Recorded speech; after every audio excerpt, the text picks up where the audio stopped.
tá? A minha proposta aqui para ti é alcançar o mais íntimo do teu sentimento, do teu pensamento, não para fazer você se apaixonar por tudo, pelo mundo, pela vida, não é isso. A proposta não é essa. A proposta é que você entenda, descubra, afinal, quem é esse direito constitucional. Aí sim, quem sabe você até começa a gostar disso.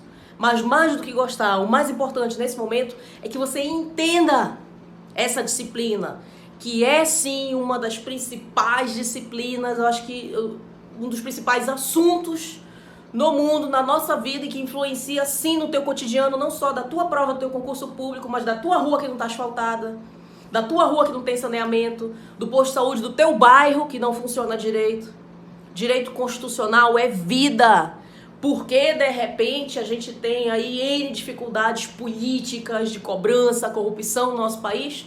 Talvez exatamente porque a grande maioria da população não faça ideia do que é a nossa Constituição.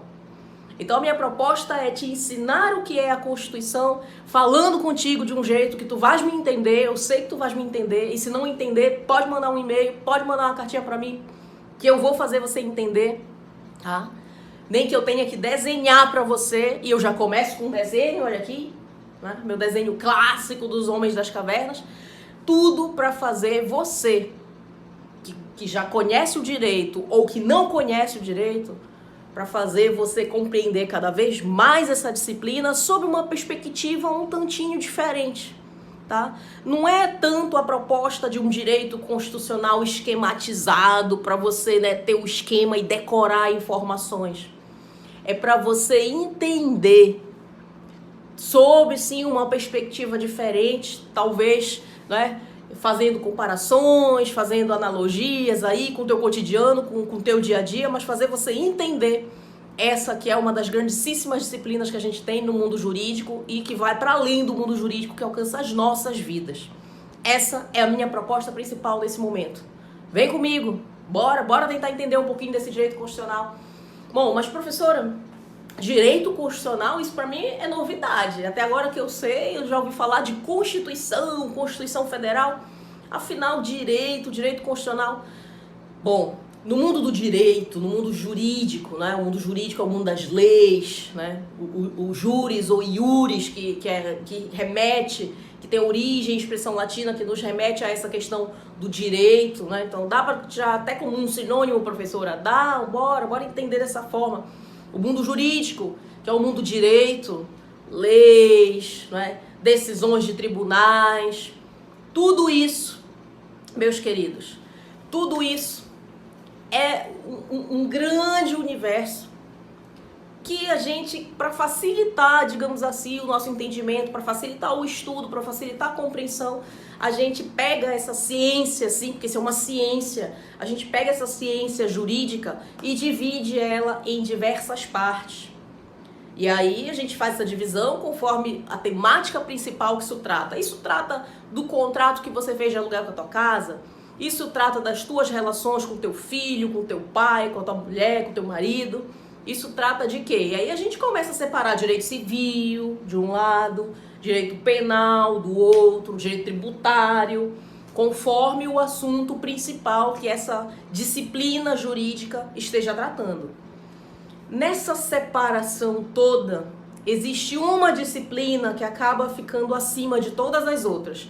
É como se fosse a base de tudo ou aquele guarda-chuva. Então você pode enxergar essa disciplina como algo que está embaixo de todas as outras, com uma grande sustentação de todas as normas, mas também você pode enxergar, ter essa imagem invertida dessa relação aí. Como essa disciplina jurídica estando acima de todas as outras, fazendo uma espécie de cobertura, de grande guarda-chuva para abarcar todas as demais.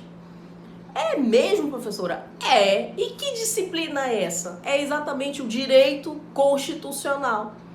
E o que é este direito? É uma disciplina, você já sabe, um direito, né, da forma que a gente está falando aqui, é uma disciplina do mundo jurídico que tem como proposta estudar, não é?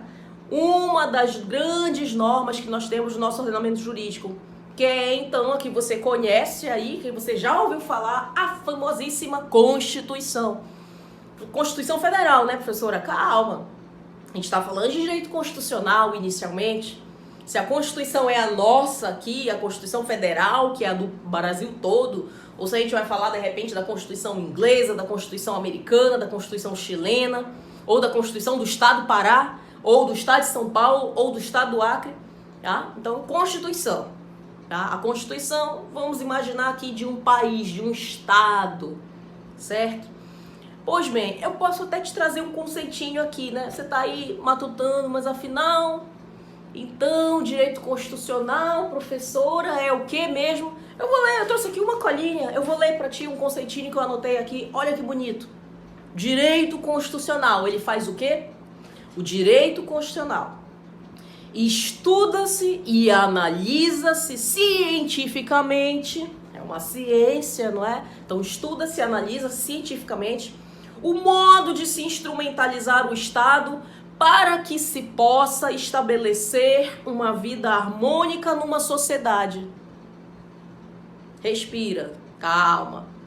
É o quê? Direito constitucional, estuda-se, analisa-se cientificamente, modo de instrumentalizar o Estado para trazer vida harmônica para a sociedade? Você está vendo a dificuldade? Você está pensando nisso daqui, tudo que eu li? E não entendeu nada. Ou se entendeu, ótimo, você já está aí vários graus avante, bem avançado nessa disciplina jurídica que é o direito constitucional.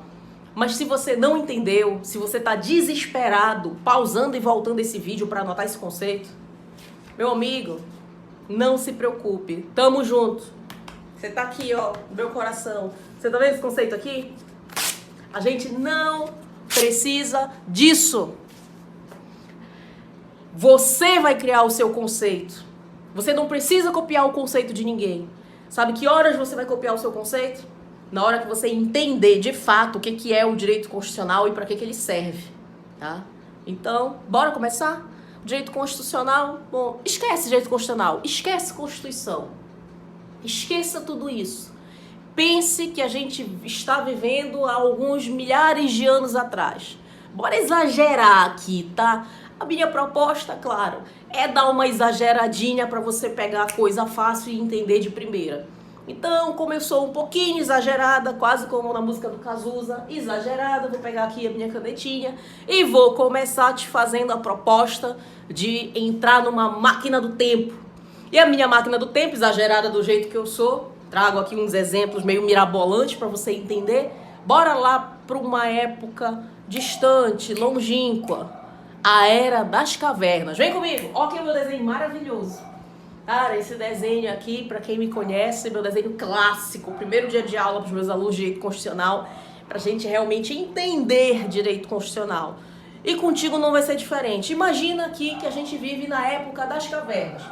Tá aqui meu amigo, né, o Juquinha das cavernas. O Juquinha vive ali tranquilamente na caverna dele. Na frente da caverna do Juquinha tem uma árvore com uma maçã. O Juquinha está com fome. O que o Juquinha vai fazer? Ele vai sair tranquilamente da caverna dele, vai lá, pega a maçã, come, acabou o assunto. Acabou a história. Segunda história. O Juquinha não é o único homem das cavernas. Na frente da caverna do Juquinha, olha só, tem outra caverna, outro Juquinha aqui da vida. E agora?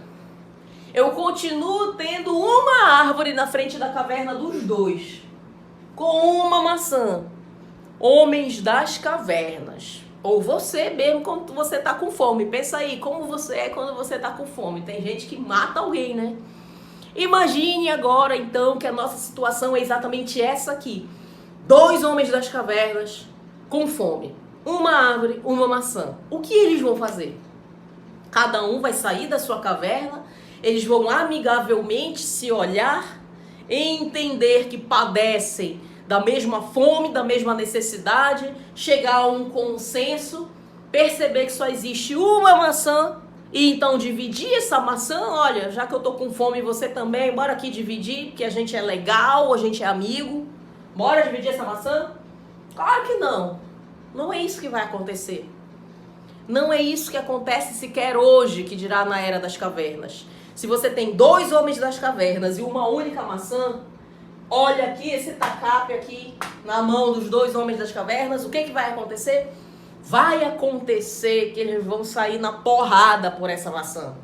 No final das contas, você vai ter um homem das cavernas que vai comer a maçã e provavelmente vai fazer churrasquinho do outro e vai ter comida aí para a semana toda logo.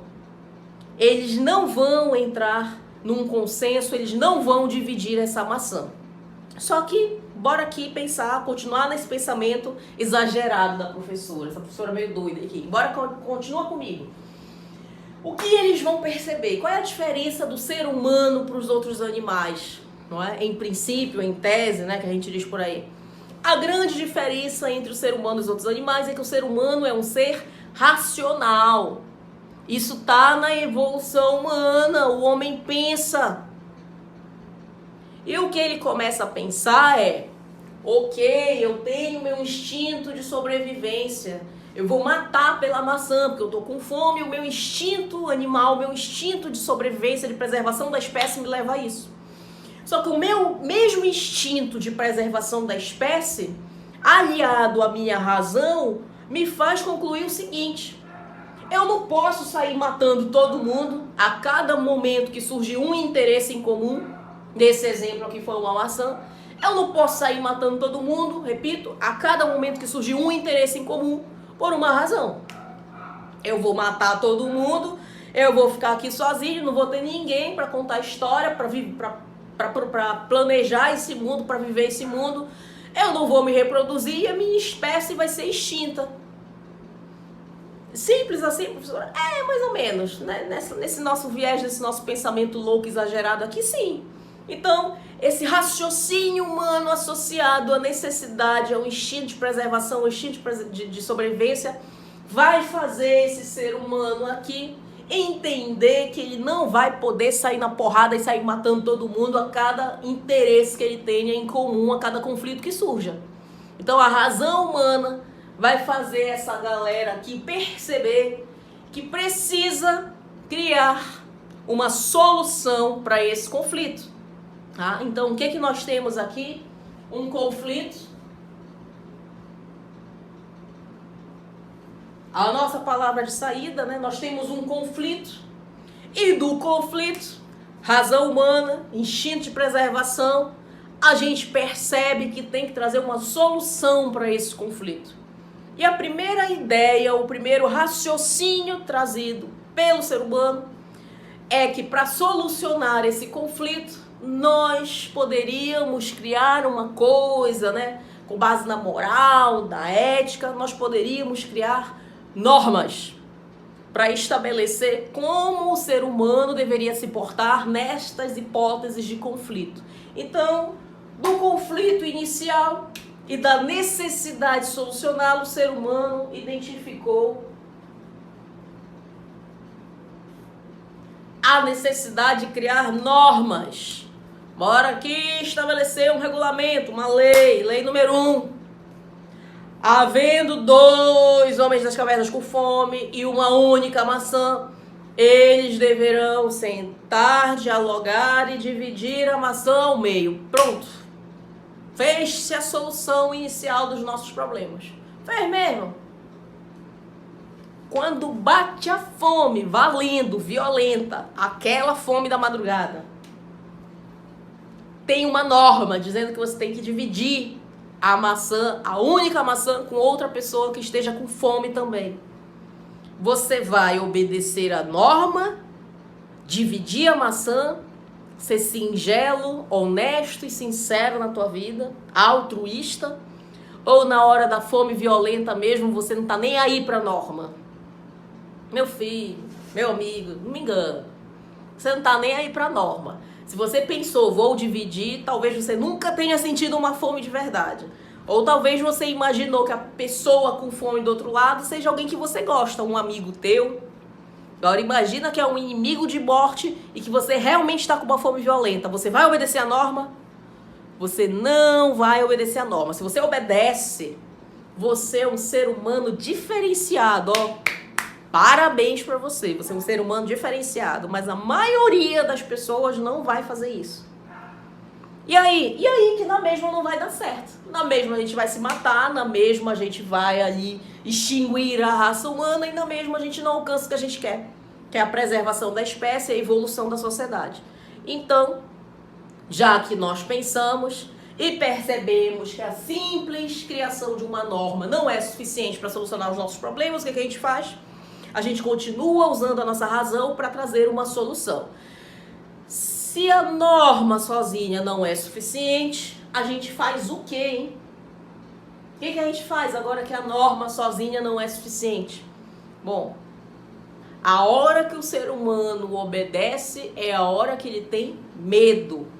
Né? Ele tem medo de uma punição, ele tem medo de uma sanção.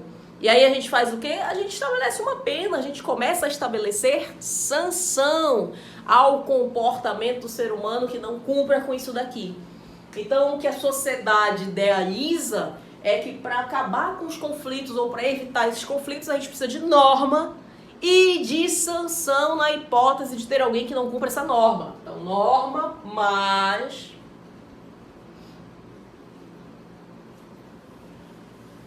sanção. Essa é a nossa fórmula inicial. Norma mais sanção. Então, o sujeito pode até estar com fome. Ele pode até cogitar em descumprir a norma. Mas da feita que ele pensa, vou lá comer a maçã e matar todo mundo. Ele, não, calma. Se eu fizer isso, eu vou preso, eu vou isso, vão cortar minha mão, vou fazer isso, vão me matar. E aí esse medo da punição que venha pelo descumprimento da norma faz muitas vezes ele cumprir a norma. Deixa eu apagar aqui um bocadinho. Diga um tchau pro nosso desenho. Nosso Juquinha das Cavernas já nos ajudou inicialmente porque a gente queria, a gente já tem uma noção aí de conflito. Bom, professora, então, para solucionar conflitos, a gente idealizou uma norma e sanção e foi isso e é perfeito, né? Tá tudo certo. Tem norma, tem sanção, agora vai funcionar. Ainda não funciona. Ainda não funciona. Vou contar uma historinha para vocês. Uma historinha de família. Acho que eu posso dizer que dá para lembrar um pouquinho da minha infância aqui. Aí, exagerando um pouquinho, pensando um pouquinho, lembrando aqui os traumas. Na minha casa, quando eu era criança, quando eu era pequenininha lá em Barbacena, não em Barbacena, né, mas, bom, quando eu era criança, eu sou a caçula de 3 irmãos, né, tenho uma irmã mais velha, um irmão mais velho e eu, a caçulinha aqui da história. Bom, eu nunca gostei de briga, assim. Via briga, eu já ficava querendo chorar, para de brigar. E na minha casa existia a seguinte norma. Não pode brigar. Essa era a norma. Mas sabe como é irmão, né? Vira e mexe tá ali, começa brincando e no final já tá tudo se estapeando. Criança. Mas tinha uma norma. Não pode brigar. O que fazia a gente cumprir a norma? Era o medo da sanção. Tá? O medo da sanção. E aqui eu posso dizer uma coisa para vocês. A pior moda que eu já vi nesse país, início ali da década de 90, final da década de 80, pense numa moda que pra mim, né, não prestava pra nada. A moda do tamanco. Tamanco, pra quem não sabe, pra quem tem aí seus 20 anos de idade, né, joga aí no Google, tamanco. Moda do tamanco, década de 90. É um negócio de que a mulherada adorava se colocar num tamanco. Às vezes não tem a moda da rasteirinha, a moda do salto alto, a moda disso. Pois é, inventaram a moda do tamanco. Por que a moda do tamanco foi ruim? Rapaz, porque é um negócio de madeira assim, maciço, que nem faz barulho, mas que quando pega, dói. Bora comparar aqui com aquele chinelo de dedo, né? Você pega um chinelo, faz um barulho, mas não dói tanto. Mas faz barulho, assusta, mas não dói. Agora o tamanco não faz barulho e o bicho dói, tá? Como é que eu sei disso? É porque antigamente não existia a lei da palmada, era um pouquinho diferente. E aí? E aí que a norma em casa era, não pode brigar. Qual era a sanção? Era o que tivesse na mão que ia voar. Podia ser o chinelo de dedo, podia ser o tamanco, por isso que foi ruim a era do tamanco, tá? E pegava. Então, por medo da sanção, os 3 pimpolhos em casa, minha irmã, meu irmão, eu, a gente se continha e não saía pra briga, que a gente sabia que se a gente brigasse, viria a sanção. Só que às vezes, né, as crianças, os adolescentes, pré-adolescentes ficam sozinhos em casa. E aí pai vai trabalhar, a mãe sai também para resolver as coisas, para trabalhar. E um belo dia, eu lembrei dessa história, um belo dia estávamos em casa, os 3 irmãos sozinhos. E de repente minha irmã mais velha, meu irmão mais velho começaram a brigar. Brigar mesmo, fight, né? Soco, chute. Só ouvia, não vale. Meteu o dedo no olho, puxa cabelo, puxa a orelha e chute na canela. Aquela coisa bem, né? Enfim. E eu, a caçula, a que não gostava de conflito, a que não gostava de brigar, eu começava logo a chorar e começava a querer me meter no meio deles para apartar e dizia, não briguem, não briguem. Vocês sabem que não pode brigar aqui em casa, tem uma norma, não pode brigar. O que eles faziam? Paravam 1 minuto de brigar, um instante, um só. Pra me encher de cascudo e dizer, sai daqui, peste, não te mete. Eu estava ali alertando sobre a regra que existia, alertando sobre a sanção que existia, e o que acontecia comigo? Eu me lascava, né? Eis que eu ficava ali, reprimida no meu canto, conformada, já tinha levado minha cachuletada ali toda. Chega, não é? A mãe em casa. Era uma coisa impressionante, uma cena impressionante. Eles paravam de brigar na hora. Era instantâneo. Muitas vezes até se abraçavam e diziam, a gente só estava brincando. Norma, sanção. Lá vem eu, né? Os 2 irmãos e eu. Apanhando aqui. Eu chego e aviso, tem norma, parem de brigar. Tem sanção, parem de brigar. O que aconteceu comigo? A chuletada, cascudo. Lá vem pai, mãe e o tamanco de madeira na mão. Precisa dizer parem de brigar? Não precisa. Esquece esse exemplo, mas guarda a informação na tua cabeça. O que aconteceu? Retrato do primeiro caso. Eu chegando e dizendo, parem de brigar. Tá aqui a sanção, tá aqui a norma. Eu fui obedecida? Não. As pessoas me ignoraram. Vem uma força maior, com um verdadeiro e eficaz poder de sanção, poder de obrigar, de compelir as pessoas a cumprirem a norma, e diz, parem. Imediatamente as pessoas param. O que estava faltando aqui? Surgiu o conflito. A sociedade identifica a necessidade de estabelecer norma. Mais do que a norma, a sociedade identifica a necessidade de estabelecer sanção. Mais do que norma e sanção, gente. A sociedade identifica a necessidade de dar poder a uma pessoa, a pessoa mais forte da sociedade, com força suficiente para obrigar todo mundo. Ou seja, não adianta ter norma se não tem sanção. Não adianta ter norma e sanção se não existe alguém forte o suficiente para aplicar isso tudo. Você pode ter as melhores normas do mundo, as sanções mais eficazes, mas se você não tem quem aplique, é o mesmo que nada. Por que quando você lê os livros de história, quando você vê os filmes, né, de época, os reis eram o quê? Os mais fracotinhos? Não. Alexandre era quem? Alexandre o quê? O pequeno? Não, era Alexandre o grande, Ivan o terrível. Os caras que tinham domínios de determinada região, que impunham normas, que aplicavam sanções, eram os que tinham o exército mais forte, eram os mais bravos, os mais valentes, os caras subiam no cavalo e iam, matavam todo mundo. Só que essa pessoa mais forte, esse exército mais poderoso, ele participa de uma guerra, de 2 guerras, 3 guerras, ele mingua, ele morre, ele enfraquece. Alexandre, por maior que fosse, é um ser humano, ele não é o Highlander. Ele envelhece, ele adoece, ele morre. E aí que esses enfraquecimentos, que essas mudanças cíclicas de poder, ora o rei mais forte é esse, ora o rei mais forte é esse. Essas mudanças de poder trazem instabilidade política.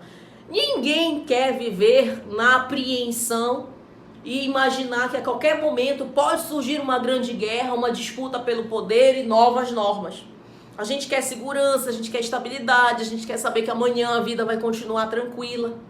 Então, dessa relação aqui, o conflito, a necessidade de criar norma, a necessidade da sanção e a necessidade de uma pessoa forte o suficiente para aplicar essas normas, o que a gente percebeu é que não existia uma pessoa como a gente precisava que existisse. Para a gente ter essa estabilidade, essa segurança e garantia de que a vida iria continuar tranquilamente, nós precisávamos de uma pessoa forte, mais forte do que qualquer outra pessoa existente na sociedade. Nós precisávamos que essa pessoa não adoecesse, que o exército dela não minguasse. Nós precisávamos ainda que essa pessoa fosse imortal. Existe alguém assim? Forte, imortal? Não existe.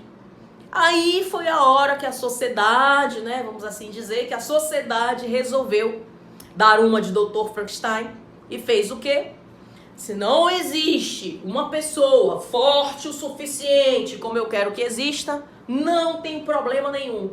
Vamos criar essa pessoa. A gente cria, ué. Não tem exatamente a pessoa que eu quero? Vamos criar. E assim a sociedade cria na sua cabeça, no seu universo, uma pessoa com essas características, com todas as características necessárias para criar normas, impor sanções, aplicar sanções e assim fazer com que as pessoas em sociedade não se matem, com que elas vivam em harmonia, fazer com que as sociedades cresçam, se desenvolvam, se fortaleçam, sem essa quantidade de conflitos que possa autodestruir ela. Mas, professora, que pessoa é essa que a sociedade criou já? Nunca ouvi falar. Já sim, só não estás ligando o nome à pessoa, tá? A sociedade, bora lá? A sociedade, precisando de normas, precisando de sanção e precisando de alguém que aplicasse tudo isso nas suas relações, nas relações entre os indivíduos aqui dentro, para trazer harmonia, para a gente não se matar a cada momento que surge um conflito, a cada momento que surge um interesse comum. A sociedade foi lá e criou uma pessoa imortal, forte, capaz de fazer tudo isso que a gente quer. Então a sociedade criou uma pessoa, galera. Criou uma pessoa do jeitinho que ela queria. Só que essa pessoa só existe no mundo da imaginação dos seres humanos. Essa pessoa, ela existe quase que numa ficção criada no mundo das leis, das normas.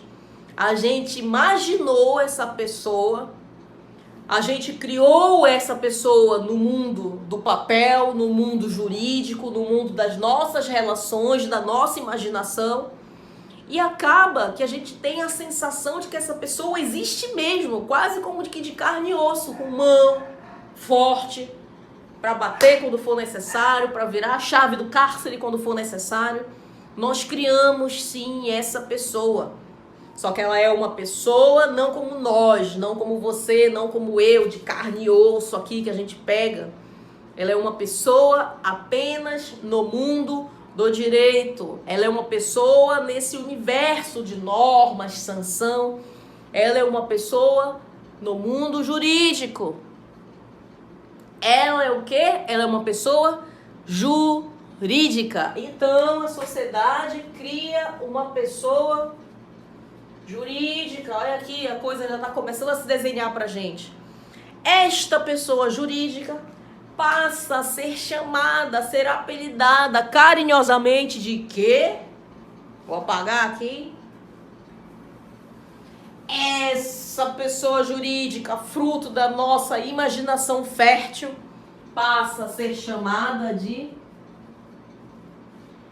Estado.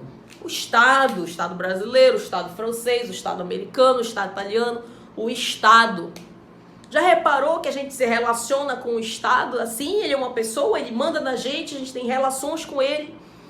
Né? Nós temos obrigações perante o Estado tem obrigações perante nós. É uma pessoa, é uma relação entre pessoas. Só que ele é uma pessoa apenas nesse mundo jurídico. E aí, claro, a gente tem que dar condições. Se a gente quer que isso tudo aqui funcione, a gente tem que dar condições para esse Estado, de fato, agir como uma pessoa. Senão, isso realmente vai ficar só no mundo da nossa imaginação, como se a gente vivesse no mundo maravilhoso da Alice. Então, para isso não ser só uma fantasia, para isso ser o mais real possível, para de fato essa pessoa que a gente está criando aqui, para que de fato a gente possa se relacionar com ela, para que de fato a gente tenha, né, como consequência disso tudo, a geração de direitos e obrigações, nós temos que dar condições para essa pessoa existir de verdade, sim, para ela ser transportada nossa mente para o mundo real. E aí a gente faz isso por vários instrumentos, não é? Vamos fazer uma comparação aqui, uma comparação que eu gosto muito de fazer. Aqui uma canetinha de outra cor, um vermelhinho. Vamos imaginar o seguinte, vamos fazer uma comparação, uma analogia. Né? Se ainda tá difícil, ainda não pegaste essa ideia de pessoa jurídica, tá difícil ainda? Bora fazer uma comparaçãozinha aqui. Se a sociedade criou o Estado, é quase como se nós estivéssemos falando aqui de criador e criatura, dos pais que criam, que dão origem aos filhos. Bora comparar. Esquece Estado, esquece sociedade. Pense em pais e filhos. Imagine uma criança, que o Juquinha Júnior, imagine uma criança de 3 anos de idade. É uma pessoa? Vamos pensar, uma criança de 3 anos, de 5 anos, de 10 anos, é uma pessoa? É sim uma pessoa. Só que é uma pessoinha cheia de limitações. Se tem 3 anos de idade, gente, consegue sair de casa, trabalhar, ganhar seu próprio sustento, ter sua independência, sua vida própria? Consegue? Não. É uma criança de 3 anos de idade, de 1 mês, de 6 meses, ela anda, ela consegue o seu próprio alimento, ela fala, ela já pensa como nós pensamos, ela já tem toda a sua formação física, sua constituição, já desenvolveu todos os seus neurônios, suas sinapses, já? Ainda não. Então ela é sim uma pessoa, isso a gente não contesta. É uma pessoa, tá aqui, uma criança de 6 meses, vamos botar aqui, ela é uma pessoa. Só que ela não é capaz ainda de praticar todos os atos necessários para a gente considerar ela plenamente independente, autônoma. Ela precisa, não é, de alguém que muitas vezes pratique esses atos por ela. Suponha que um bisavô distante morre e deixa toda a sua herança para essa criança. Suponha que ela tem que ir a um cartório, assinar um documento de escritura pública lá, de um registro de imóvel, alguma coisa assim. Tem 3 meses, tem 6 meses, tem 3 anos que seja. Ela é capaz de chegar ali, pegar uma caneta e assinar?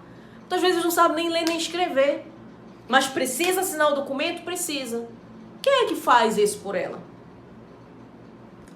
Eu tenho quase certeza que você aí de casa respondeu o que eu estou pensando que você respondeu. Os pais, professora. Né? No bom e velho, no vulgo, quem pariu Mateus que embale. Quem é que tem a obrigação de comprar as fraldinhas do Juquinha? De dar o leitinho do Juquinha? Quem é que tem a obrigação de representar o Juquinha nos atos da vida civil aqui, assinar documentos, né, e etc. Quem é que tem a obrigação de representar o Juquinha nessa vida, nesse mundo de meu Deus, enquanto ele não consegue fazer isso sozinho? Porque ele é sim uma pessoa, mas ele é uma pessoa que por enquanto tem limitações. Ele é uma pessoa com limitações, galera. Ele não anda, ele não fala, não sabe ler e escrever ainda. Como é que vai assinar um documento? Como é que vai sair de casa, pegar uma condução e trabalhar, ganhar seu salário, comprar sua comida, mexer uma panela na beira do fogão? Ele não dá conta de fazer isso sozinho. Já que ele tem limitações, e até que se prove o contrário, ele não pediu para nascer, quem é que tem a obrigação de suprir estas limitações? Quem é que tem a obrigação de fazer aquilo que ele, por enquanto, não consegue? Quem o criou. Quem deu origem a ele? Os pais. Então tem que receber uma herança, assinar um documento. Vai lá o pai, a mãe, o responsável, o quê? Para assinar em nome do Juquinha, como seu representante. É como se fosse o Juquinha assinando. Tem que se alimentar o Juquinha. Quem é que vai trabalhar? Quem é que vai conseguir o sustento do Juquinha? Os pais vão trabalhar, vão ao supermercado, vão comprar ali um feijão, arroz, vão fazer leitinho, fazer a papinha do Juquinha. Até o Juquinha atingir, não é, maturidade física, mental, para conseguir praticar todos os atos da vida civil, sozinho. E aí, nesse dia, a gente vai dizer que ele é uma pessoa completa, absolutamente capaz de praticar todos os atos da sua vida, então uma pessoa sem limitações. Enquanto ele tem limitações, quem tem a obrigação de suprir essas limitações? Os pais. Entendeu isso daqui? Você já foi criança. Você de repente até fez já uma criança e está vivendo essa relação aí de responsabilidade com essa criança. Mas lembra que no início dessa conversa aqui da canetinha vermelha, eu disse para você o seguinte: vamos fazer uma comparação. Tá aqui a comparação. Quem foi que criou o Estado? A sociedade. Quem criou os filhos? Os pais. Os filhos são pessoas? Sim! Só que são pessoas com limitações. Eis que a gente chega ao nosso ponto. O Estado é sim uma pessoa. Só que por ser pessoa jurídica, ele tem, adivinha o quê? Limitações que lhe são naturais. Se uma pessoa jurídica precisa assinar um documento, e o fato dela ser pessoa jurídica faz ela não ter mão para assinar documento, porque ela, se é jurídica, significa dizer que ela é uma pessoa só no mundo jurídico, logo, não tem carne e osso para assinar documento. Então ela é uma pessoa com a limitação de não tenho mão para assinar documento. Se ela é uma pessoa e precisa praticar atos da vida civil, precisa sim, não é, responder pelos direitos e obrigações que contrai, quem é que tem a obrigação de suprir os limites dessa pessoa jurídica? Quem pariu Mateus que embale? Quem foi que pariu o Estado? Quem foi que criou o Estado? Quem foi que idealizou, que concebeu o Estado? Isso mesmo, a sociedade. Isso quer dizer o quê, professora? Quer dizer que o Estado é sim uma pessoa, só que como ele é do universo das pessoas jurídicas, existem limitações naturais inerentes a esse tipo de pessoa. Aqui na sociedade nós temos diversas pessoas físicas, naturais, não é? Compondo a sociedade. A reunião de diversas pessoas físicas faz esse corpo que é a sociedade. O Estado é uma pessoa jurídica cheio de limitações. O Estado, o que você espera do Estado? Que ele asfalte tua rua, que ele construa normas, que ele aplique essas normas, que ele prenda o bandido. O Estado tem mão para virar a chave do cárcere e prender o bandido da tua rua? O Estado tem mão para pegar numa pá, jogar o asfalto, tapar o buraco da tua rua? O Estado é uma pessoa de carne e osso? Não. Mas se nós criamos ele e queremos que ele pratique uma série de atos, nós que o criamos é que somos responsáveis, no final das contas, por isso. Então nós temos que dar condições para o Estado construir tudo isso. Por isso a gente cria concurso público para poder pegar pessoas que compõem a sociedade, que têm essa obrigação, e colocar lá dentro para fazer as mãos do Estado, não é? O carcereiro é a mão do Estado girando a chave. O juiz é a mão do Estado batendo o martelo e aplicando a sanção. O vereador é a mão do Estado criando normas, assinando normas e assim vai. Então nós idealizamos concursos públicos para colocar pessoas da sociedade dentro da estrutura do Estado. Nós idealizamos todo um sistema político, um processo eleitoral, para que a gente possa eleger pessoas da sociedade para compor a estrutura do Estado e praticar atos em nome do Estado. E assim o que a gente tem é a concretização daquilo que foi uma ideia inicial, onde vamos criar uma pessoa forte, grande, suficiente, imortal. É uma máquina, uma estrutura que a gente cria e vai retroalimentando por meio de concurso público, por meio de processo eleitoral, né? E assim a gente vai constituindo a ideia do Estado. Portanto, nosso primeiro raciocínio aqui, a sociedade, deixa eu apagar tudo e escrever de novo. Tudo começa aqui, surge o conflito, surge a necessidade de criar norma, a gente cria, a norma sozinha não é suficiente, a gente cria a sanção. A sanção ao lado da norma ainda não é suficiente para resolver todos os nossos problemas, eis que a sociedade cria o Estado. Então a sociedade cria o Estado. O que a gente quer primariamente que o Estado faça? Que ele crie normas. A gente criou o Estado, afinal de contas, para que a gente não se mate. Lembra do Homem das Cavernas? Surge um interesse comum, a maçã, a gente vai se matar, se matar, se matar, se matar. A gente não pode, galera. Daqui a pouco vai ter que botar Adão e Eva aqui de novo para começar tudo. E aí? Se a gente não pode se matar, se a gente não pode se extinguir, se a gente pode até se odiar, mas a gente tem que dar um jeito de viver em harmonia, a gente cria o Estado e espera que o Estado seja a pessoa que vai olhar para a sociedade e criar as normas necessárias para a gente viver em harmonia. Então a gente quer que esse Estado crie normas, a gente quer que esse Estado aplique essas normas, que ele fiscalize, que ele verifique se essas normas estão sendo de fato cumpridas, aplique as normas.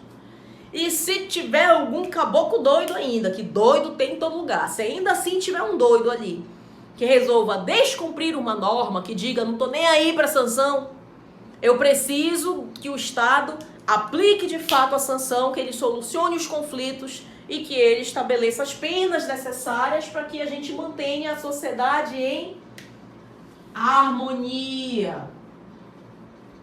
É pra gente sobreviver aqui, não é pra gente se matar. Então você quer que o Estado crie normas, aplique normas e solucione os conflitos oriundos destas normas, certo? Não vou nem escrever aqui, eu vou apagar. Bora fazer uma releitura do Estado.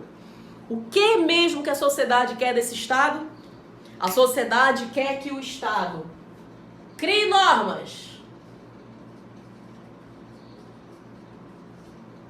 A sociedade quer que o Estado, e foi para isso que a sociedade criou o Estado, a sociedade quer que o Estado aplique estas normas.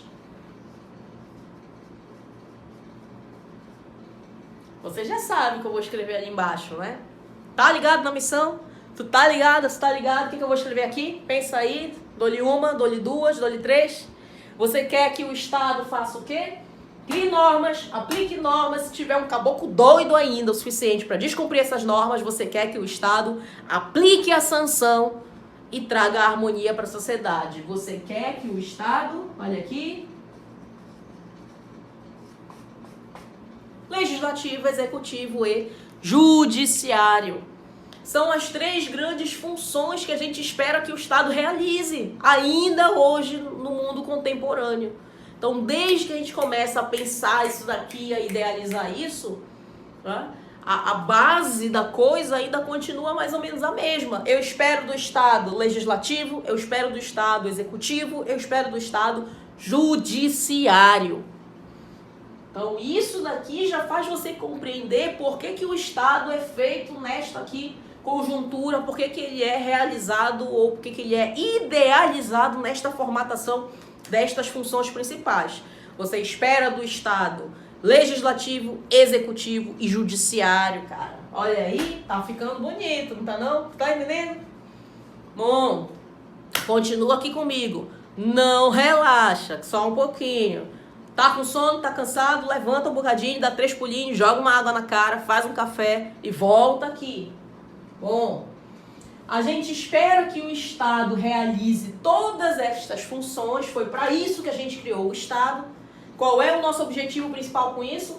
Trazer harmonia para as relações dentro da sociedade, para a gente não se matar, para a gente viver feliz para sempre e achar o pó de ouro no final do arco-íris. É basicamente para isso. Beleza. Só que vamos, pausa aí, pausa para reflexão. Vamos construir um outro raciocínio aqui. Vou até pegar outra cor de canetinha. Laranja da criatividade. Que a gente é muito criativo e pensa muitos exemplos mirabolantes. Não se perde, vem comigo. A sociedade é composta de diversas pessoinhas. Aqui, uma pessoa, 2 pessoas, 3 pessoas. No nosso caso aí, aproximadamente uns 210 milhões. Tá. Isso compõe a sociedade. Pessoas, seres humanos. Você acha, pense aí com você. Você acha que existe alguém, algum ser humano nesse mundo de meu Deus, perfeito? Pensa bem, fora o teu espelho, né? Existe alguém perfeito no mundo? Eu imagino que a maioria aí de quem está me acompanhando vai dizer, não. Se tiver alguém que diga assim, aí é um caso a ser estudado. Mas eu imagino que a maioria está aqui acompanhando o raciocínio que vai dizer, não, professora, desde pequenininho que eu sei disso, não existe ninguém perfeito. Não existe ninguém perfeito. Se nenhuma dessas pessoas aqui é perfeita, existe sociedade perfeita? Porque olha só, se a sociedade é composta de diversas pessoas imperfeitas, ela, a sociedade, vai ser perfeita? Não, também, impossível. Onde você tiver uma pessoa imperfeita, você não vai ter sociedade perfeita. Vai ter lá aquela maçã podre estragando o cesto. Chegaste a essa conclusão. Não existe ninguém perfeito, logo não existe sociedade perfeita. Aliás, tá estudando teu raciocínio lógico? Mano, concurso público não é só direito constitucional, não é só direito administrativo. Tem matemática, tem raciocínio lógico. Traz teu raciocínio lógico pra cá.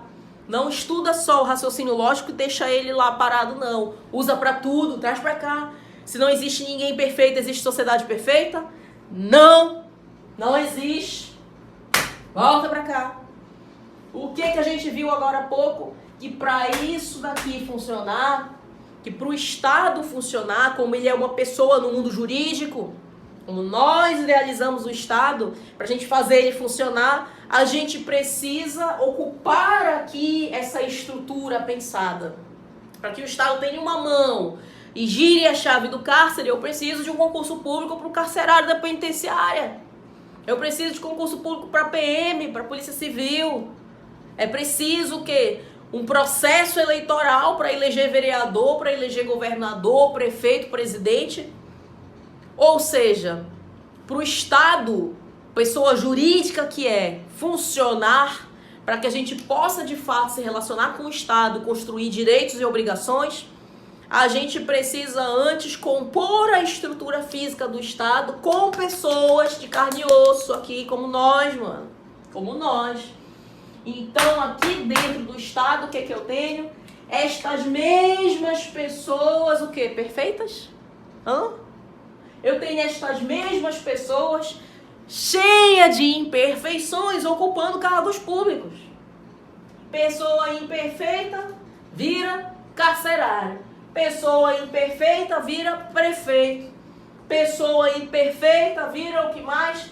Vira técnico do judiciário. Pessoa imperfeita. E assim vai. Tu já entendeste? Já entendeste onde eu quero chegar? Ainda não? Pois eu quero chegar exatamente na resposta da pergunta que eu vou te fazer agora.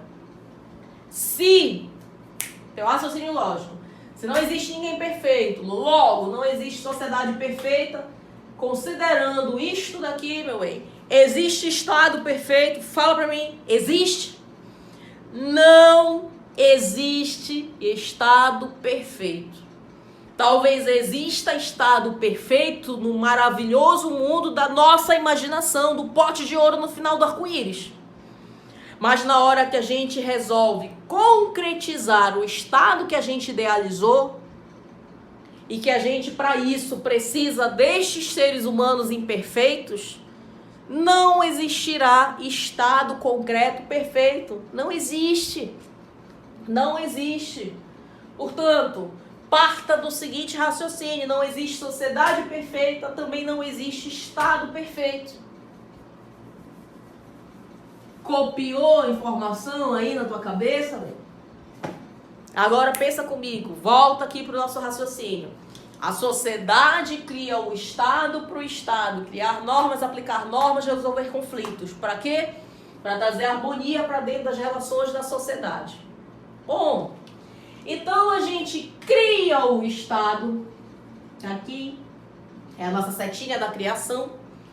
A gente cria o Estado com o propósito de que o Estado cumpra determinadas finalidades, com que ele cumpra aí missões e resolva a nossa vida.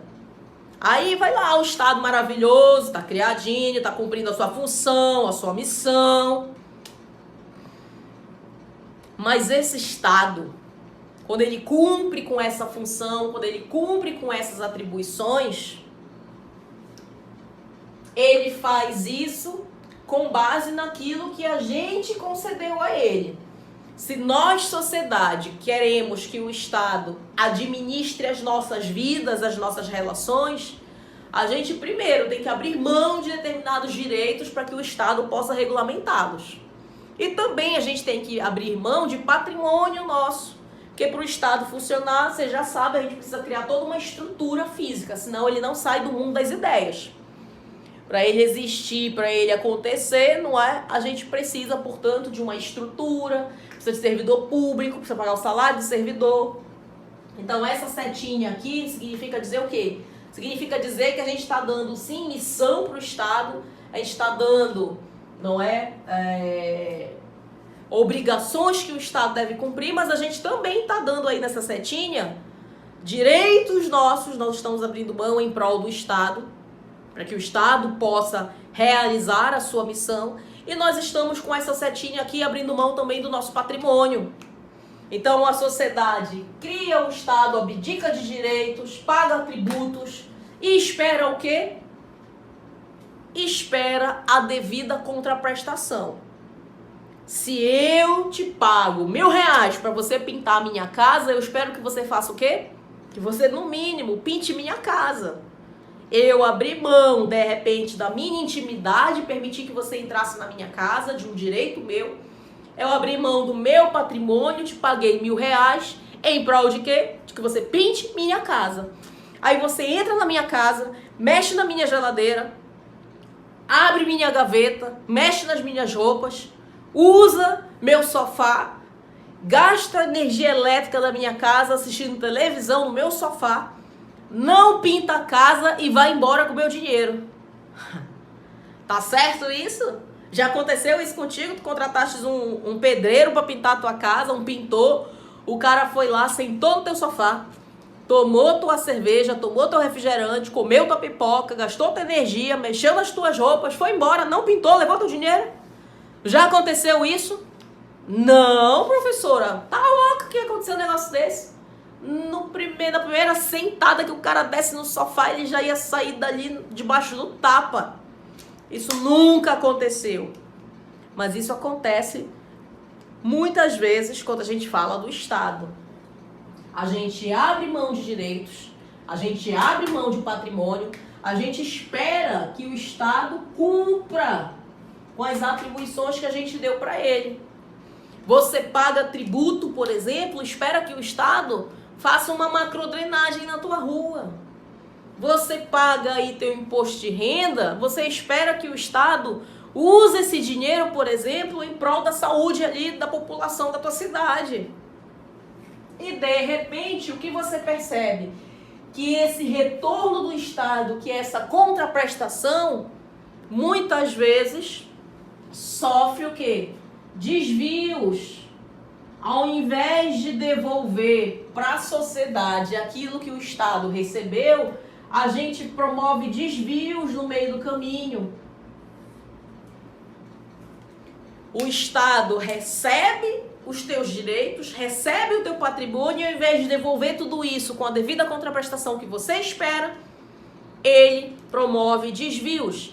Ele usurpa as suas atribuições, ou seja, ele vai além das atribuições que a gente deu para buscar outras finalidades que não interessam para a sociedade. Professora, não entendi. Bora pensar diferente? Se não existem pessoas perfeitas, logo não existe sociedade perfeita. Sabendo que estas mesmas pessoas imperfeitas estão aqui ocupando a estrutura pública, qual a chance de você pagar IPTU e ver o dinheiro do teu imposto desviado? Não é? Não para pagar a merenda escolar do teu filho, mas para construir uma piscina na casa lá de um vereador, de um prefeito. Tem chance disso acontecer? Isso acontece onde? Na Suíça? Na França? Pode até acontecer lá, mas bora lá aqui para nossa realidade. Isso acontece no Brasil? Infelizmente acontece, tá? Portanto, olha só essas imperfeições todas, onde eu queria chegar, identificando que não existe ninguém perfeito e que nós ocupamos cargos públicos, logo querer essa perfeição do Estado é um bocado complicado, tá? Portanto, existe aqui nesse retorno que deveria acontecer naturalmente, nessa contraprestação do Estado, alcançando as funções, alcançando as atribuições que nós demos a ele, nós, sociedade, criadores do Estado, demos a ele, existem vários desvios aí no meio do caminho. Né? Esses desvios fazem, obviamente, com que o Estado não alcance todos os anseios da sociedade, todo o interesse público. E aí? O que tu fizeste mesmo com o pintor que tu contrataste para pintar a tua casa, sentou no teu sofá, mexendo na tua geladeira e não pintou? Você tacou ele para fora da tua casa debaixo de porrada. Não foi isso que você falou?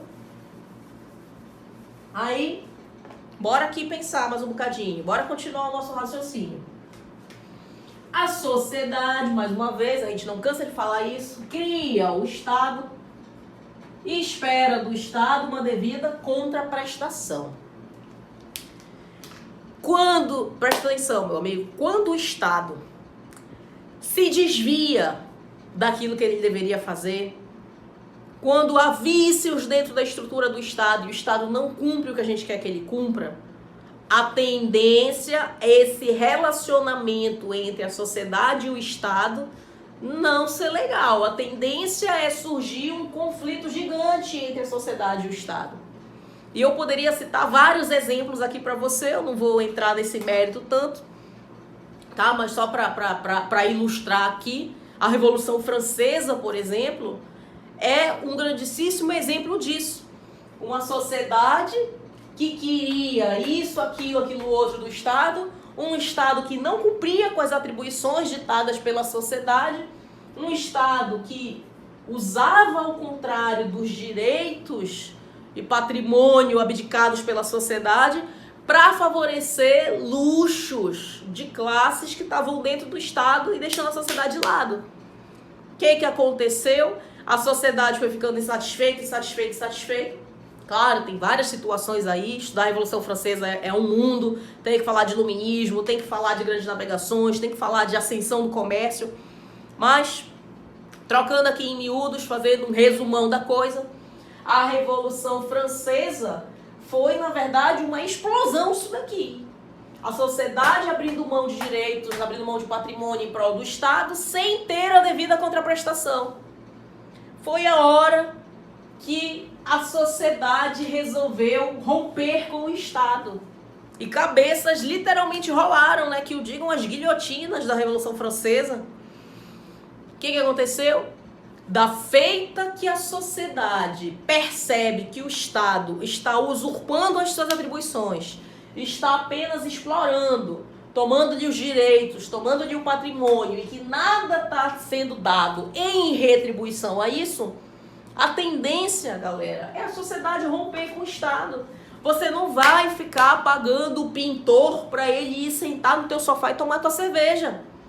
A hora que você perceber que esse pintor tá te enrolando, que ele não pintou nenhum rodapé da tua casa e que tá aí só recebendo dinheiro, não é? Sentadinho no teu sofá, usufruindo daquilo que deveria ser benefício teu, nessa hora você vai mandar o pintor embora.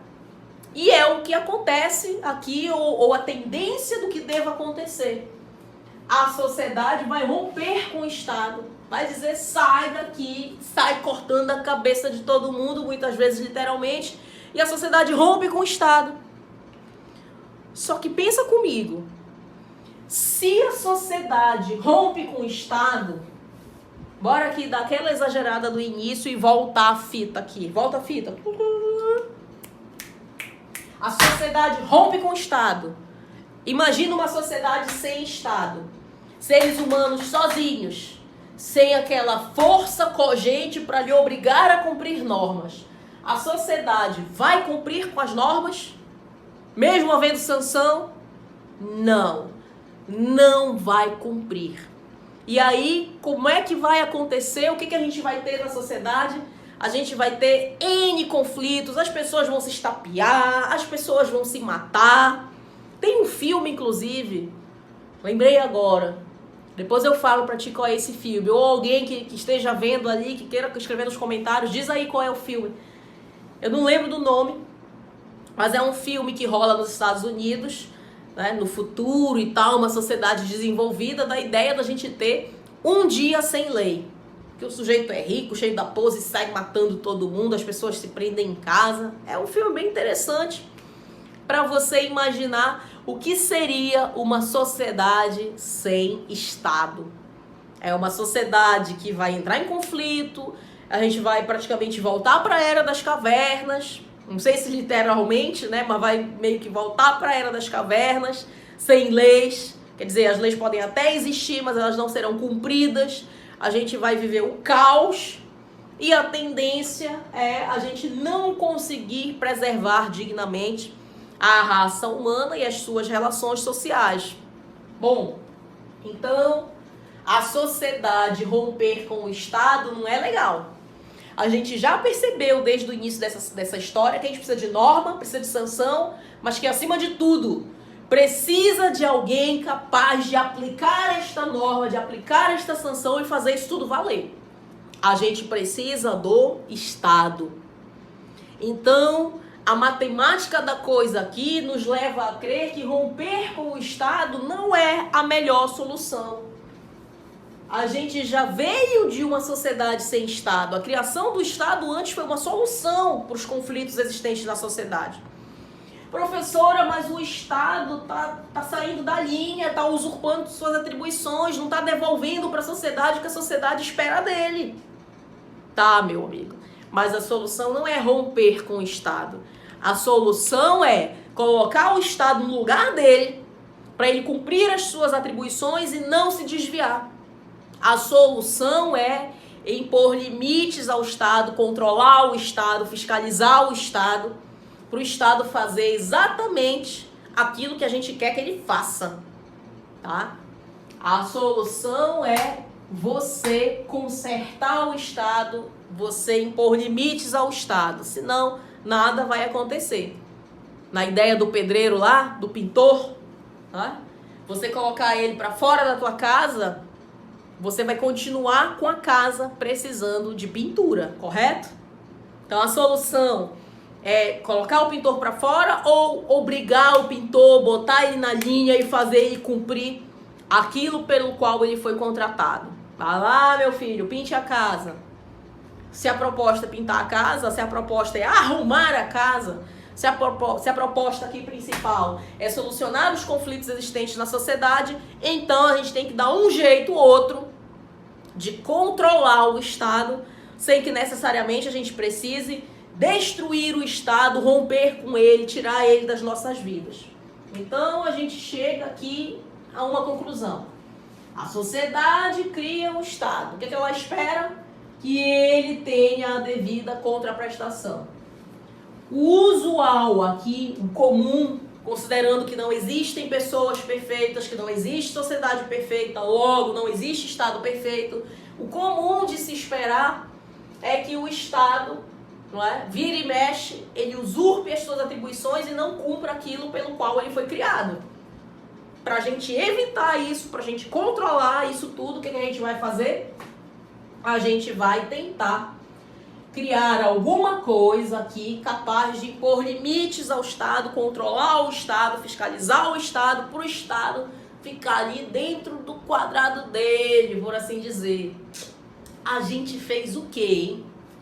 Somos seres humanos, animais, é verdade. Pensamos na nossa, ou sentimos, melhor dizendo, temos aí o nosso instinto de sobrevivência, o nosso instinto de preservação, mas acima de tudo, aprendemos com o tempo e a evolução humana a usar a razão acima de tudo para solucionar os nossos conflitos, os nossos problemas. Essa razão que faz parte, essa inteligência que o ser humano tem, que distingue ele dos outros animais, fez ele criar uma solução também para esse problema aqui, galera. Inicialmente, a gente viu uma relação entre um Juquinha e outro Juquinha e imaginou que a solução de tudo aqui era criar norma. Norma, que é o entorno da sociedade, uma norma para solucionar a relação entre Juquinha e Juquinha, uma norma entre Juquinha e Mariazinha, outra norma para solucionar o conflito entre o Joãozinho e o Juquinha, norma. Sanção. O Estado criando tudo isso para isso daqui dar certo. Só que a gente sentiu a necessidade de trazer harmonia não só para as relações dentro da sociedade. Veja bem, tudo isso começa da necessidade de ter harmonia dentro da sociedade, nas relações entre os indivíduos. Então, quando a gente cria norma, sanção e o Estado para aplicar tudo isso, a gente consegue trazer harmonia para a relação aqui entre esses indivíduos.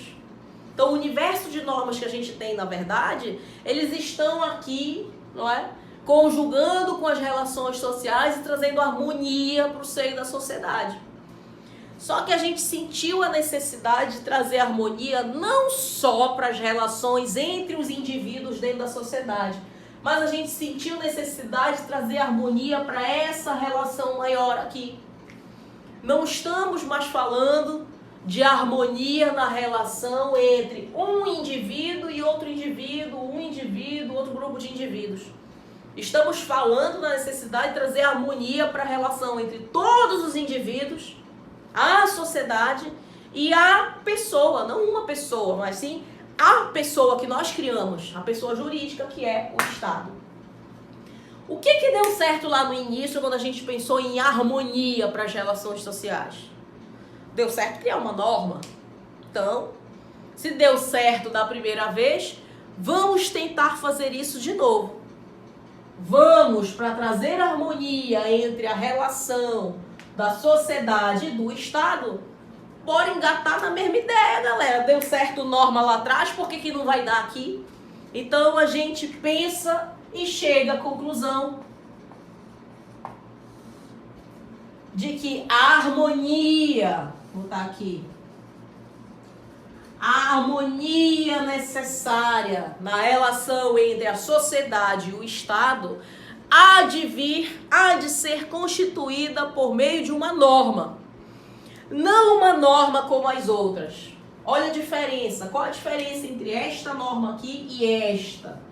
É que esta norma regulamenta a relação entre um indivíduo e outro. Esta norma regulamenta a relação entre um indivíduo e outro. Esta norma regulamenta a relação entre um indivíduo e outro, e assim vai.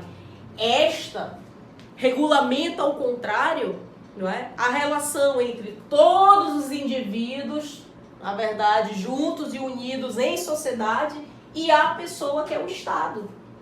Então, é uma norma diferente das demais, porque ela não se preocupa apenas com uma relaçãozinha, vamos assim dizer, de Juquinha, Mariazinha, João e Maria, Pedro e Antônio, mas é uma norma diferente das demais, porque ela se preocupa, tem como grande objetivo, como grande finalidade, compor, harmonizar a relação entre a sociedade e o Estado.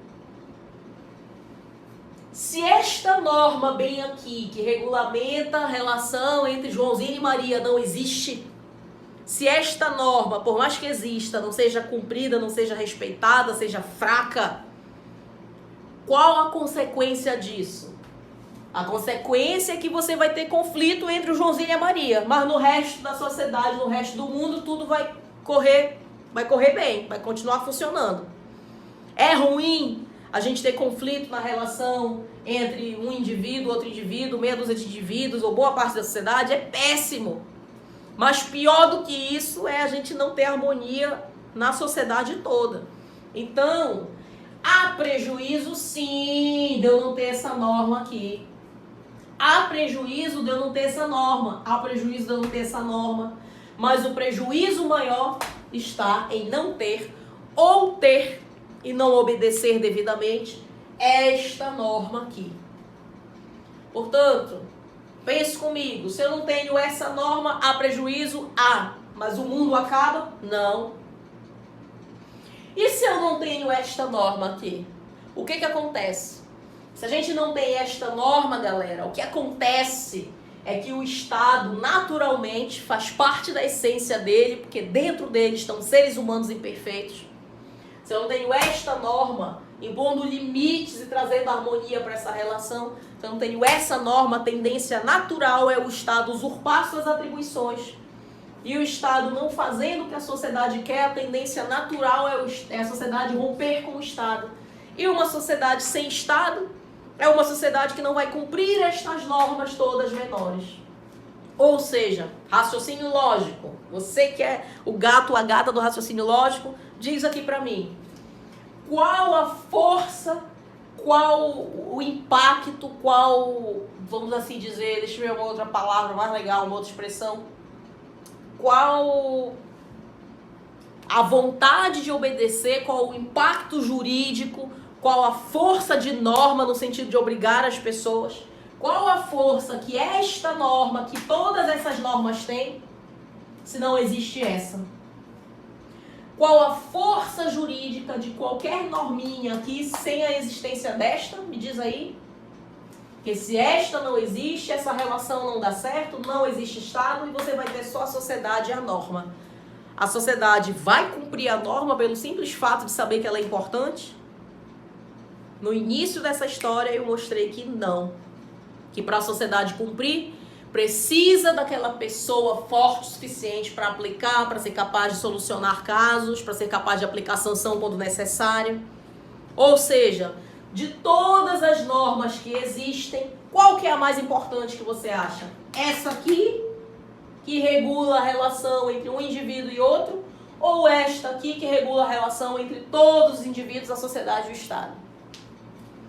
Eu espero de coração para que a gente continue aqui mantendo o nosso relacionamento com todo o carinho do mundo. Eu espero que você tenha dito que é esta norma aqui. Se foi isso que você disse, então você está caminhando comigo, você está aqui, rolou um negócio de um raciocínio, a gente está vivendo o quê? Em harmonia e a nossa relação tende a super dar certo. Beijo para você em casa. bom? Então, entre esta norma e esta é a mais importante, professora. Que aqui, se não der certo qualquer coisa, a gente arruma depois. Agora, se essa não der certo, tudo isso daqui desaba e nada acontece. É isso mesmo, galera. A gente tem diversas normas. Tem Código Penal, tem lei civil, tem lei tributária, tem o tal do direito administrativo, tem o direito isso, tem o direito aquilo. Mas anota aí no teu coração, anota aí na parte do teu cérebro mais profunda, para você nunca mais esquecer na tua vida. A norma mais importante que existe no universo de todas as normas que possam existir em um estado é essa aqui. Porque a gente depende dela para todo o resto funcionar. Sem ela, não há harmonia entre sociedade e Estado. Logo, a tendência é a gente romper com o Estado. Logo, nada disso vai acontecer. A gente volta pro caos, para a Era das Cavernas. Todo mundo morre, acabou a história. Tchau, bora embora. Não.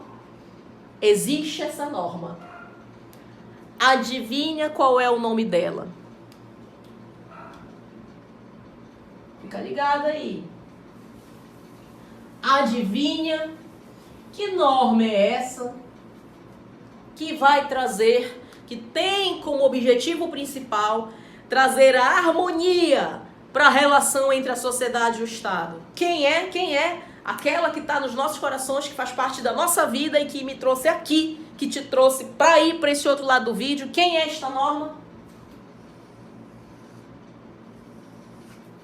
É a Constituição.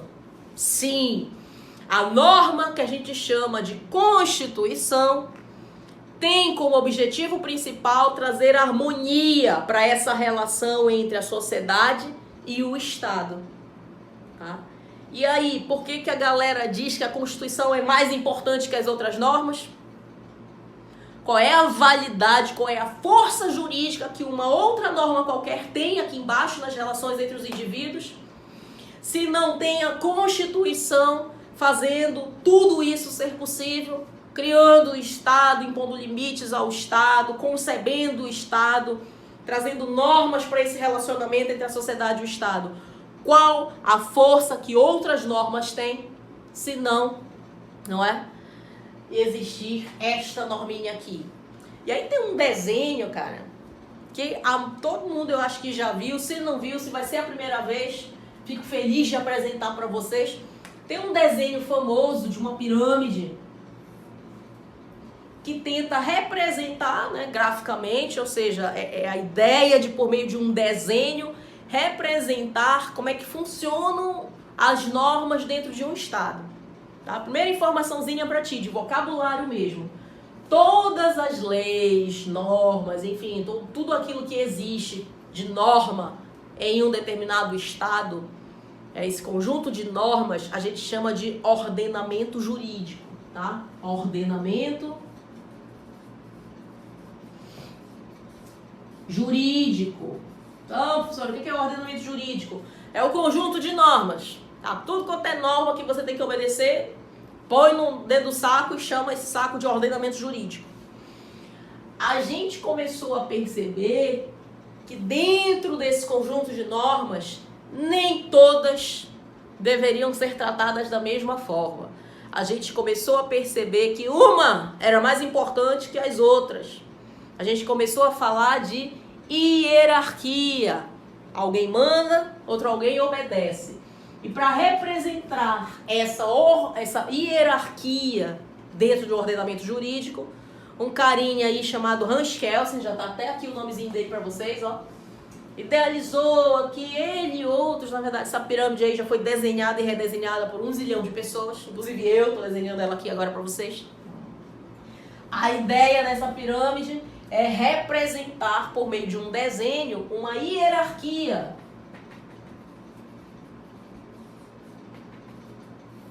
no ordenamento jurídico de um determinado Estado. Faz de conta que essa pirâmide aqui é a pirâmide que representa a relação, o conjunto de normas no Brasil. Existe uma em particular que está no topo.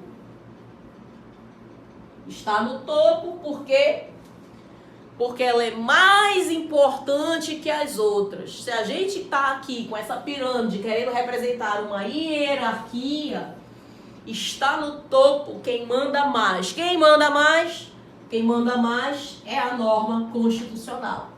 Então a gente basicamente divide o mundo das normas em normas constitucionais que mandam, que são hierarquicamente superiores às outras, que estão no topo dessa pirâmide, e normas que estão abaixo da Constituição. Então existe Constituição e existe o resto. Basicamente isso. Então, ou as normas são do universo das normas constitucionais, ou elas estão no universo das normas abaixo da Constituição. E aí vem uma expressãozinha bem comum de se utilizar aqui. A gente chama essas normas de normas infraconstitucionais, tá? Só para você ir enriquecendo o teu vocabulário. Às vezes, assim, há anos atrás, óbvio, ninguém nasce sabendo de tudo. Hoje eu ainda tem muita coisa que eu não sei. Ixi, não sei nada. Tento sempre saber um pouquinho mais. Mas muitas vezes você vai fazer uma prova, um concurso público ou a prova da tua faculdade e você até sabe o assunto, mas você erra uma questão de prova simplesmente porque não conhece uma palavra. Já pensou a dor que é? Eu já tive essa dor. Errar uma questão simplesmente por não conhecer uma palavra, saber tudo do assunto, mas não saber que aquela palavra significa aquilo.